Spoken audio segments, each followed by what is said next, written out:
and we're sort of live right now. All right. Yeah. Hello. Yeah. Hi. Hi. Most of the time, my usual question is, what brings you to Latvia? I was traveling around Northern Europe, so at one point I need to fly to Reykjavik, and I realized a flight from Riga is cheaper than that from Tallinn, so that's why I'm here. So, what was your main aim for the trip in general? What brought you to Northern Europe? It's this part of the world I've never been to, and I've been to a lot of places over the past 2 years, like traveling around the world, and this is a region that I want to go, especially in winter, like to see what it's really like. Because I've never traveled in winter, actually. Like Most people don't. yeah, because last time in winter I was in Latin America, so over there it's actually summer. So You are from China? yeah. From a region that knows snow or doesn't know snow? I live in Beijing, so maybe a little bit, but not like this here normally. Yeah, because I would imagine that's the only reason why you would come to Northern Europe during the winter, simply because you're not familiar that much with the regular seasons of snow or snowing. Yeah. And I think if I come here like in winter, I can get a true feeling, authentic feeling of what it feels to live in the dark winter here.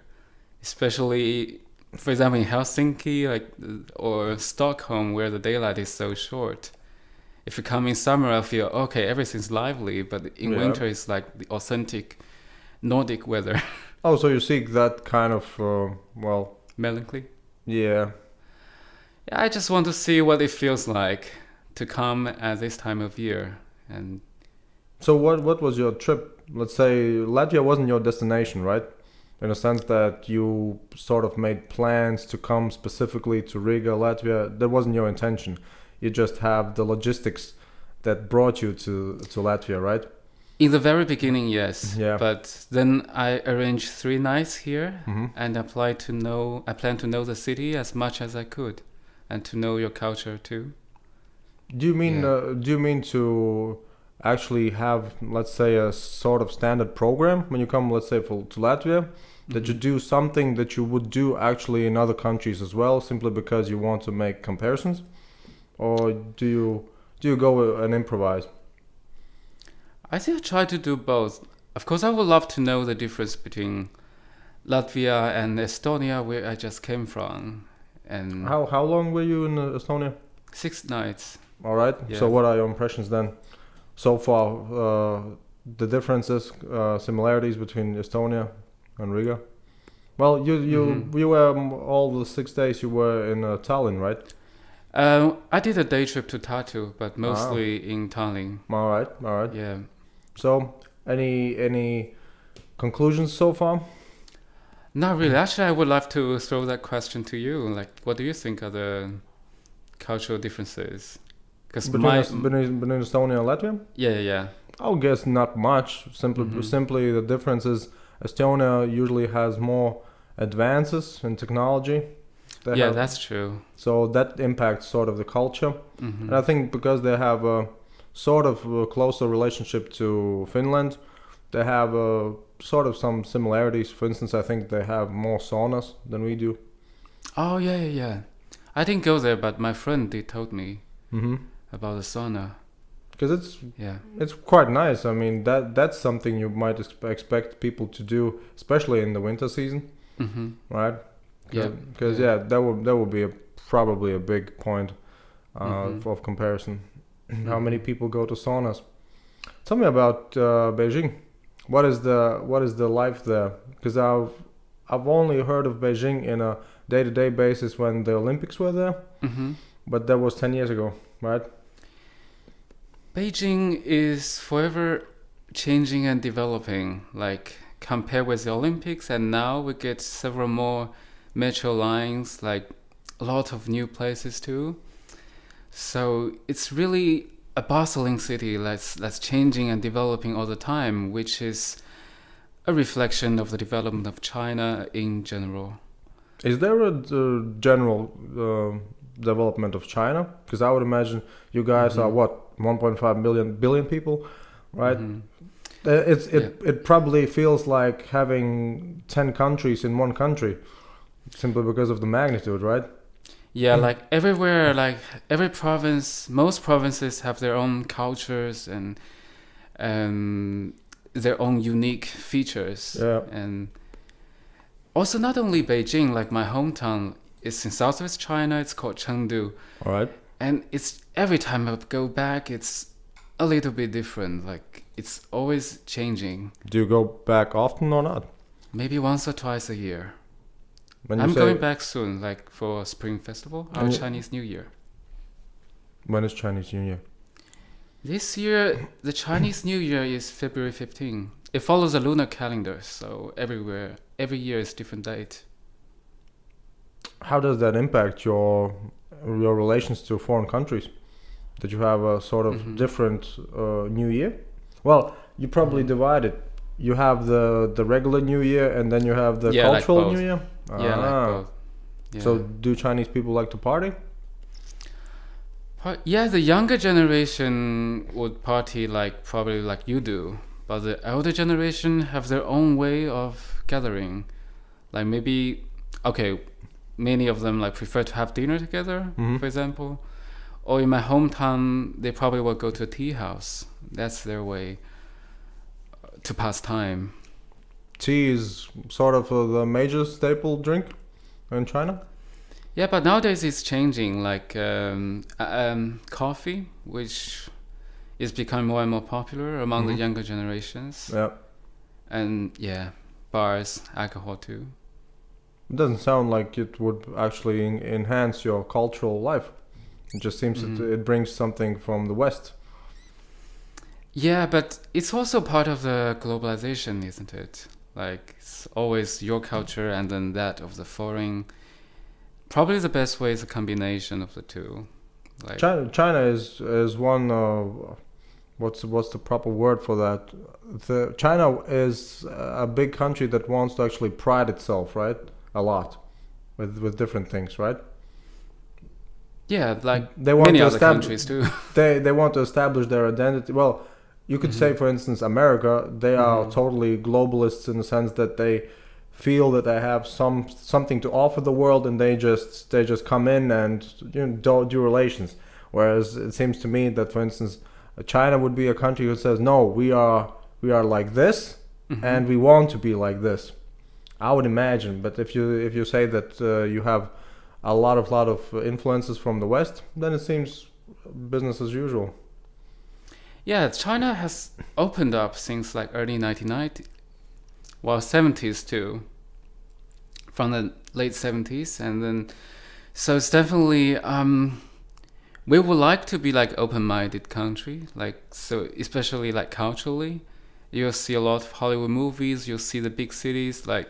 That's what I was surprised about. That China has actually funded many Hollywood films, or at least partly funded. Yeah, and it seems so.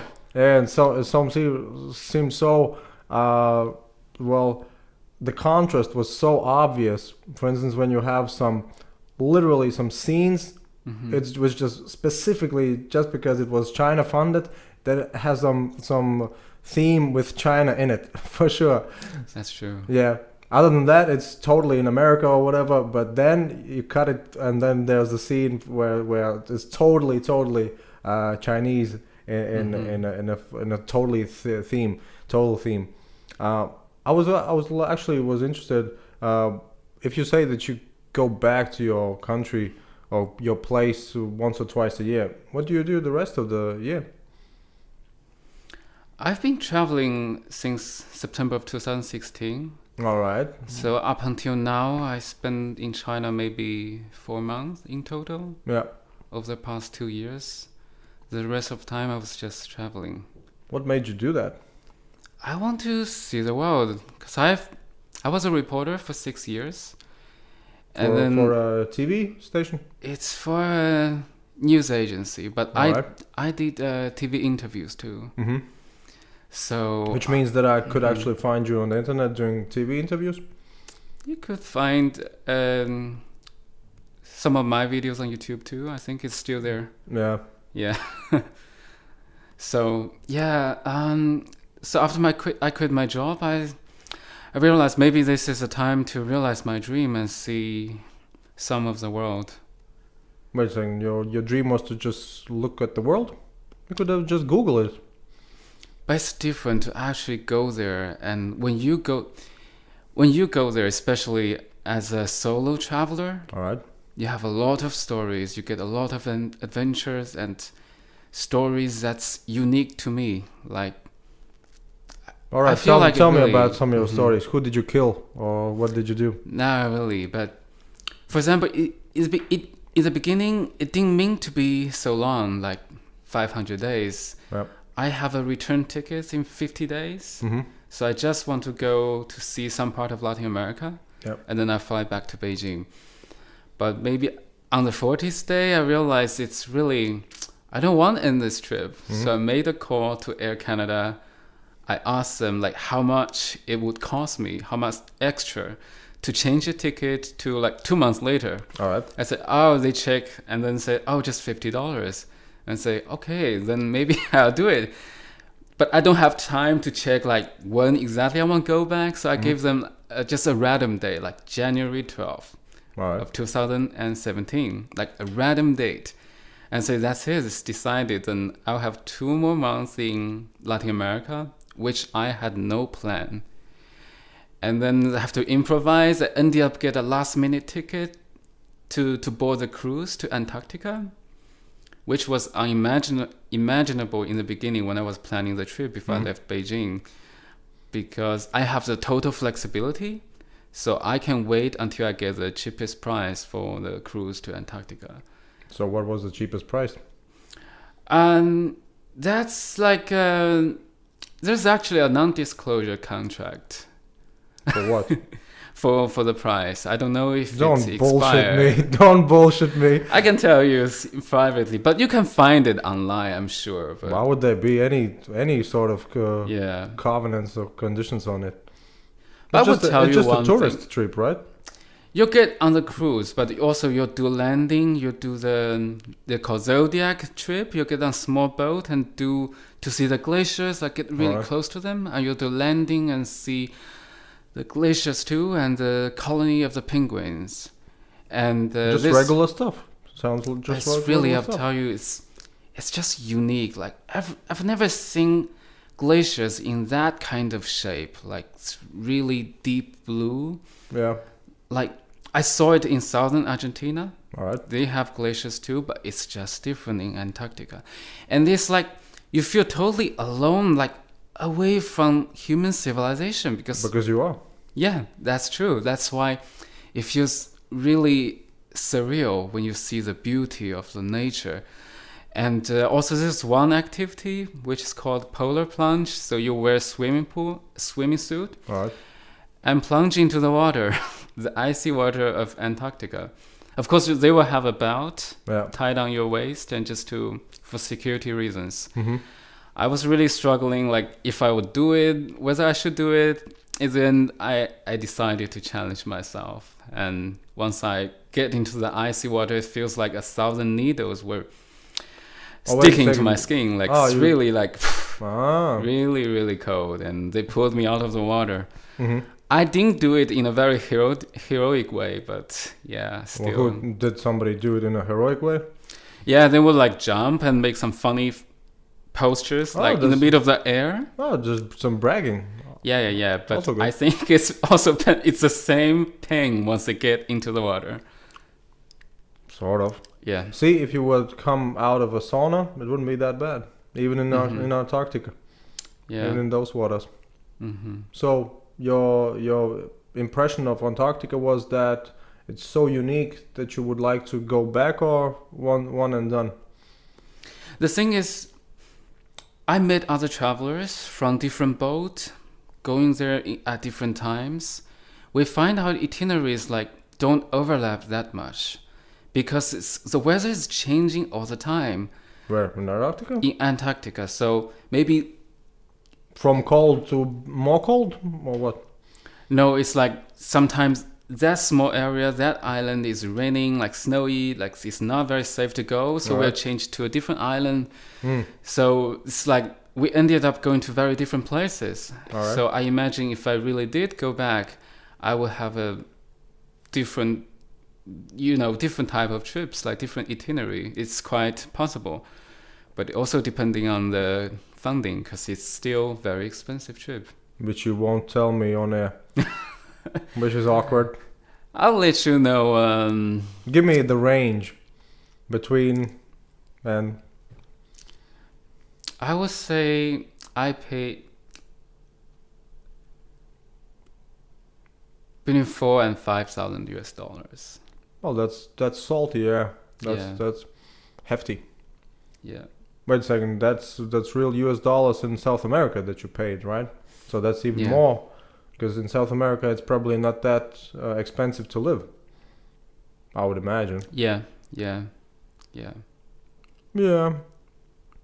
you think that, who were the rest of the travelers? South Americans?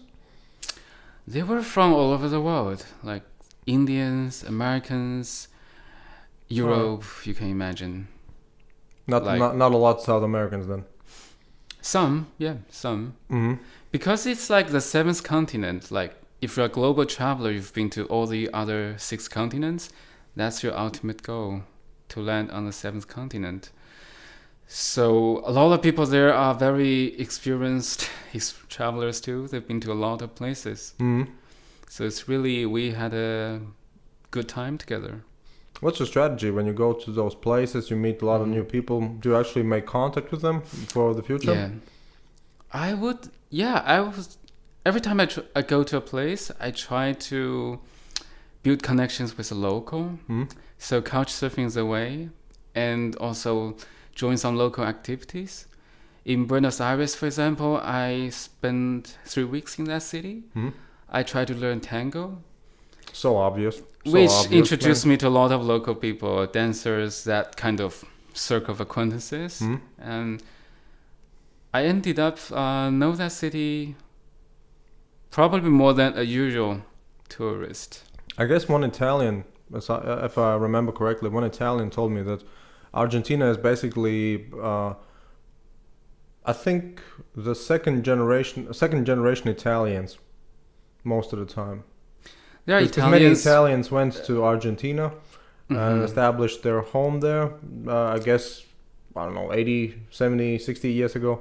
Mm-hmm. And now it's sort of becoming second, third generation Italian, somewhat culture.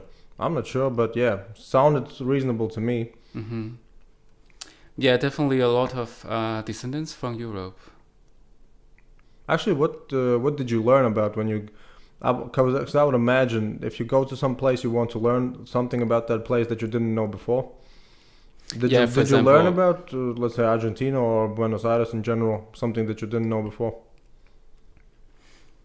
Something I didn't know.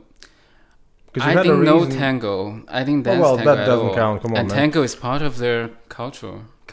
So. That doesn't count. That's too cheesy, man. When you went to the Buenos Aires, you had some impression of it already, right? That's why you went there. Yeah. So what did you add to that once you had been there?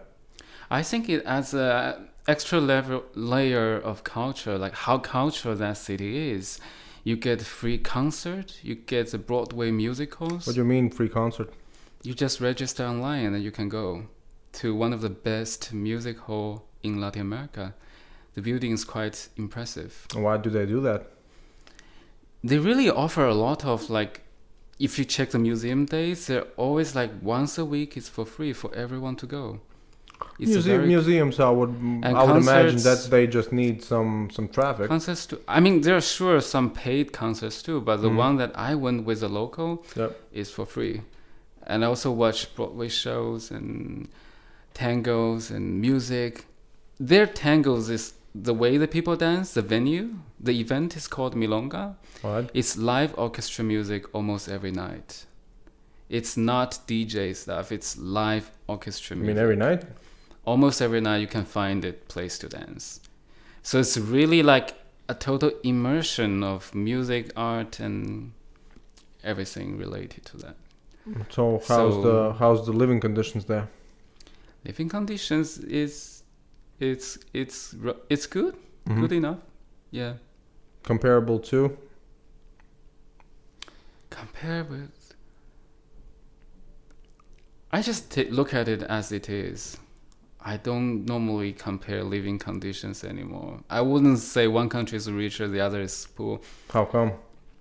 I just stopped noticing that thing. Oh, you're getting like you're getting all Dalai Lama on me.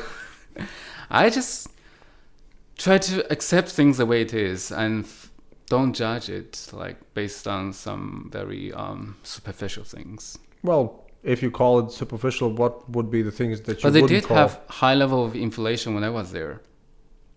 And you were there in 2017? The end of the end of 2016. So what was the inflation like? They had an inflation rate of about, if I remember right, it's more than. Oh damn! I forgot. I couldn't give you a round number, so it's really high anyway. That's why you had to pay so much for the trip to Antarctica, I guess. Antarctic, that trip is actually less influenced by the fluctuation of domestic prices in Argentina, but definitely other living costs are rising there. And I guess Argentina was one of the cheapest countries, right, to live in. So if they not when I was there. Really? And I also checked some articles, news articles. They compare the commodity prices between Argentina and New York and Paris. It's actually on the same level. Certain products. Oh, that's crazy then. Certain products.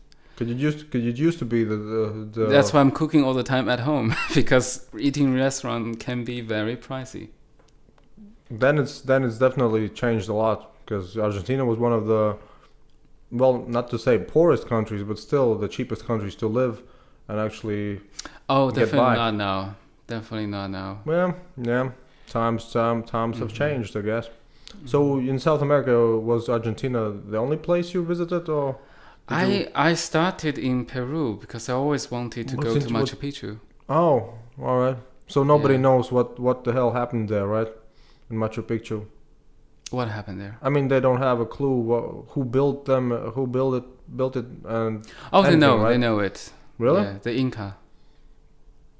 They know it. The history. Or was it? Yeah. Or was it that they don't know why they built it?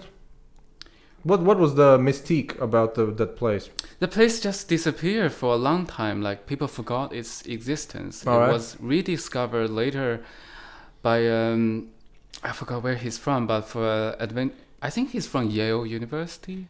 An explorer. Some British dude, probably. So which exploded the world. Like the news is really huge. Like such a place totally intact from civilization for so long, like totally forgotten. Mm-hmm.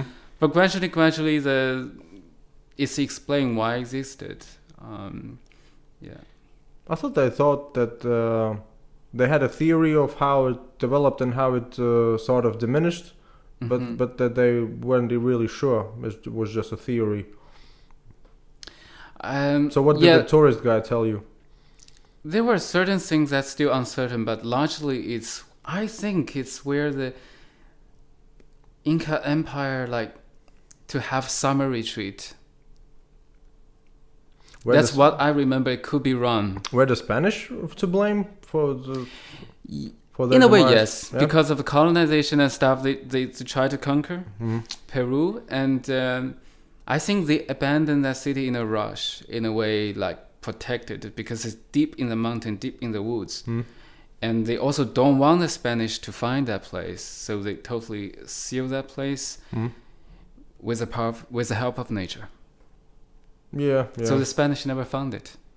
Didn't look for it, probably. Right? They looked for gold. Mm-hmm. Yeah. So what is? Oh, that's actually a good question. What? So tell me about you in China. How long did you live in China, and how long did you not think of traveling outside of China? I lived in China all my life. So what was the point where you decided, I want to see something outside of China?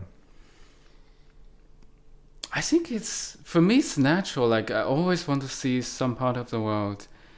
And my previous job was reporting China in English. Basically it's this, Oh, for foreign? For foreign? Yeah, for foreign audience. Well, that changes everything, I guess. Yeah, that put me in a lot of contact with the outside culture, and I want to see it for myself when I was still young, you know. Because what I wanted to know, when you grew up, went to school and everything, what was the perception of the world? Let's say in Europe, we totally have the geography down, where everything is. We know we are in Europe, right, in the subcontinent, but other than that, we still try to focus on America, Asia, a little bit of Africa. So, but for instance, for Americans, they usually say, well, they have the map basically only on themselves, and then something's outside of America as well, but who really cares about it? So, what's the situation in China?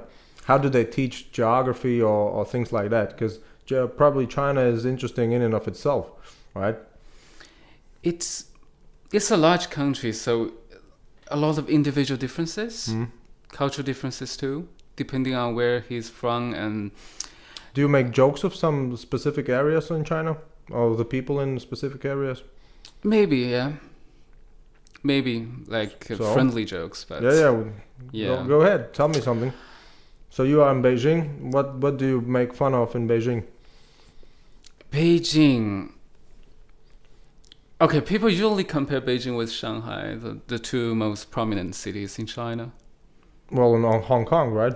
Yeah, and the other two are both very westernized. Yeah. Beijing is... You get this feeling that it's very historical and cultural. But at the same time, some areas may not seem as clean and nice as Shanghai or fashionable as Shanghai. That's where people make joke. You mean about Beijing? Yeah. All right. Yeah.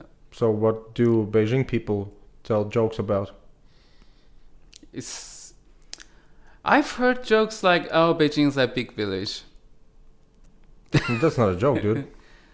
Yeah, it's not really a joke the way I told it. Oh, actually, is it that Chinese people have a different sense of humor in general than let's say Europeans, Americans, South Americans? That's true. It's really different culture, different language. So our jokes sometimes the humor is lost in translation. Really? Yeah. It's not just that Chinese people laugh at different things. Maybe. Do let's say what is one of the biggest, let's say, film comedies in the past 10 years that will be comparable?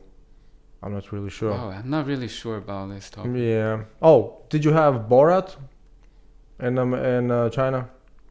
What is that? Sorry. Borat, the film. I think it was in 2006. Hilarious movie. I don't know it. Never heard of it? Yeah. Yeah. Maybe because I was already outside China. In 2006? Oh, 2006. Oh, sorry. Yeah, I don't know. So you were in 2006 I was in Beijing in college, in but university. you didn't hear anything about Borat? Not really. Maybe that's the because you have censors in China, right? Mm-hmm. Yeah. Because that was a hilarious film. Mm-hmm. In Europe, in America for sure. I'm not sure about other parts of the world. I'm not really familiar with the topic. Maybe we can talk film? about something else. Yeah. You mean film? About humor and stuff. That kind of cultural differences. Well, yeah. That would be really not something you would be, I don't know, educated about. It's just whether or not it's different or not from your perspective. It's definitely different. Yeah. So what would you actually like to see when it comes to globalization? That you have let's say similarities in humor, or you still have the differences, even though you have all, let's say, Western media, Western anything? Because humor is a really big topic many times, for many reasons. Maybe it's historic, maybe it's cultural. It depends. But humor is many times the thing that, because everybody has to laugh. That's a natural response. But the interesting fact is about what people laugh in different regions. So usually when it comes to well, yeah, I would say Europeans. For those I've met, yeah, I would say the humor is many times similar.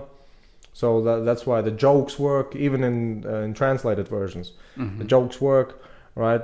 And yeah, but I've never really incurred whether or not there's a difference in joke telling, storytelling, or joke telling when it comes to, well, not China in particular, but more Asia in general, I guess. So you say there's a difference. Most of the time there's the translation barrier that gets in the way. Do you know an anecdote in Chinese that you can translate? Maybe you can judge it right here and right now. Oh, that really caught me off guard, but I can't think of any right now. Sorry. Well, maybe later. Yeah. So, what are the topics you are, let's say, most, well, I wouldn't say competent about, but most interested about besides traveling? What is that, let's say, China would be for you to actually say that, oh, this topic in China is very relevant to me, to others? What is a subject like that for you? What do you want to know apart from humor? Everything you got, man. Everything Have you been got. to Asia? Not at all. No? Oh, Not at all. And what's the impression of China here? Since at least 20 years, I would say that cheaper manufacturing for products and goods. That's for sure. Besides that, I wouldn't really think that, at least in over here, that we don't really think about China. Oh well, China is a big country, lots of people. That's about it. No, I would say nobody really thinks about China that much, basically because culturally we are totally more related to America, right? America, Western Europe. So, well, Russia. Russia. Yeah, about China, that would be basically those things. Just cheaper manufacturing, lots of people. Oh, you know what most interests me when it comes to the population? How was it in reality? How was it that in China there was the, I guess, one child policy, right? Yeah. And then even with that, so many new people were born. The structure of our population has become... we realize the structure of our population is not very healthy, so we kind of lose the policy. And nowadays, couples can have more than one child. Have to. But even during those times when you had the one child policy, people had more than one child, right? No, because otherwise you wouldn't be able to explain the population growth. It's growth, but we did get a lot of elderly population, which is not very healthy. Like you see it as a pyramid, inverted pyramid, like not the enough young labor, but a lot of elderly people. Yeah, that's becoming a problem right now. So a problem that's not very obvious, but it's going to be in the future. So we realize a problem, and it's like we can have more than one child now.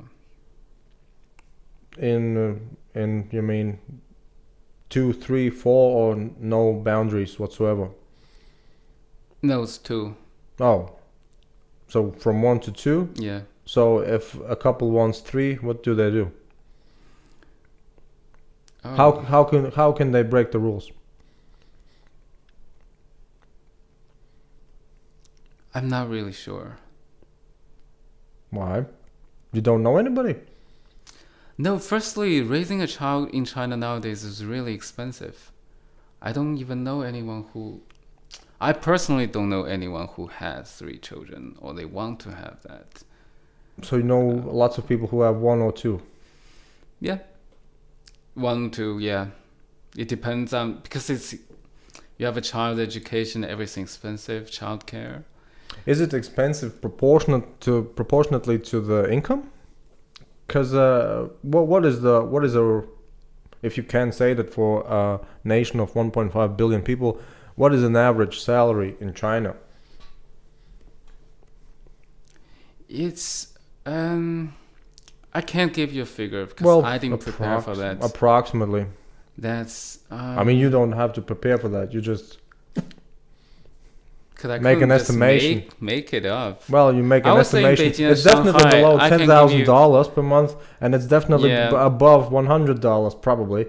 So it really somewhere in depends. between. Like Beijing, Shanghai, okay, maybe it's around 1,000, less than $1,000 if you go average number. All right. Yeah. Yep. But I can't give you a national number. Good enough. Good enough. So would you say that there's a big difference between living in the city and living in the countryside in China? I would say yes, in a way. In a way, yes. But we are undergoing the urbanization, so it's changing all the time. But if you look at the population structure, it's still, if I remember right, 60% of rural population and 40% of urban, but that's changing. So urbanization is definitely an important topic. I wanted to know two questions about economics. One, I've heard that there are even ghost towns in China. Whole towns built with new buildings, but nobody lives in them. Have you heard of them? There was one called Erdos. No. So during a certain period, it did get some boom, quick development, and then somehow it didn't work. The economy, and people just the capital, the money just retreated, and it's sort of abandoned. That was the second question for me. How is it that Chinese have shifted to sort of capitalism, but not? It's still not Western capitalism, right? It has to do some politics still, right? Which I don't understand, because you in general, as far as I understand, in the 80s, tried to actually attract foreign investment, but still the politics hasn't changed that much, right? It's market economy right now. But is it similar to the, let's say, American economy, or no? You still have to have, let's say, some. It would be difficult to imagine some political party supporting you in your business endeavors or something like that. There are state-owned enterprises and also private sectors too. You mean state companies are competing with private companies at the same time in the same market? They coexist. It depends on the industry. But certain areas like state-owned, like mostly like tobacco, that's like there's no. If I remember right, it's not private. Tobacco is like nationalized. Would you say that? How about here? Like it's. Because stock, for example, in Sweden and Finland, like alcohol is like nationalized. I'm not sure if that means that they have something to say about the product. It's just that they determine how it's being sold, and when and how. As far as I know, it just means that. Let's say for Sweden, which has, as far as I've heard, the strictest regulation, it just means that they have. I think they have high taxes on those products. Production is still private as far as I'm concerned.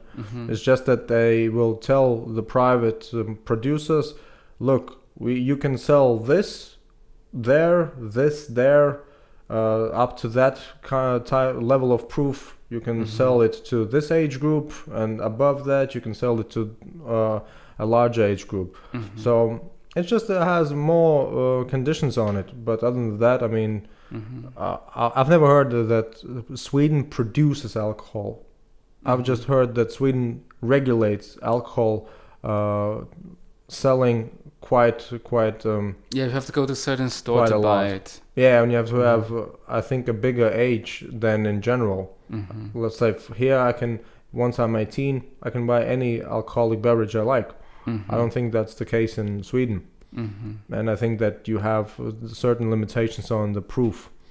So you might be able to buy beer at one age group, but not maybe vodka. I don't know. Yeah, beer like maybe less than 4% of alcohol or 3.5% alcohol.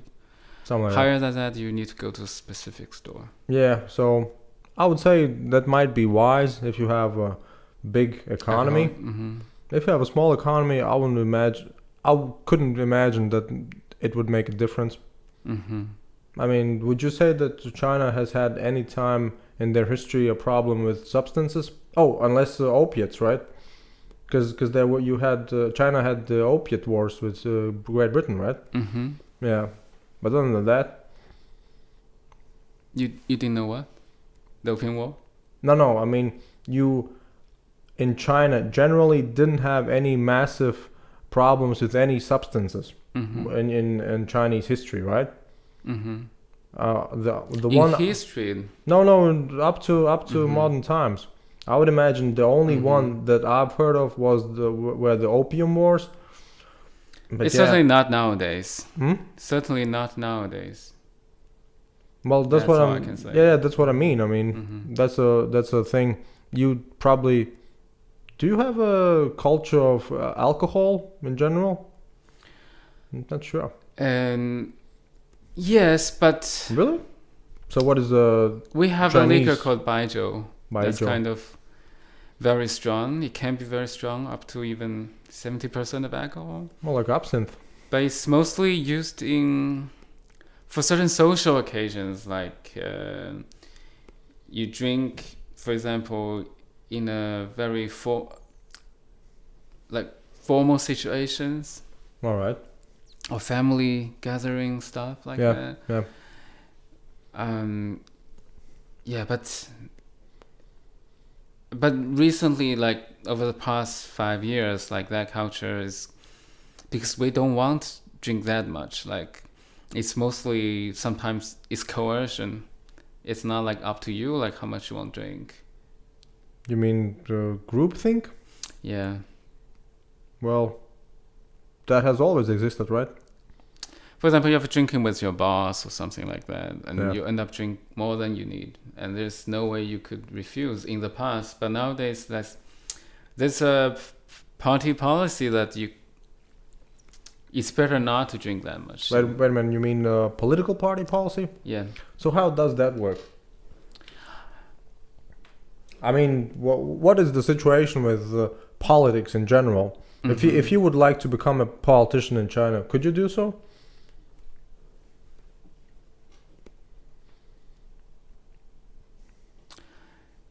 Yeah, if I become a party member and starting from the grassroots. One party?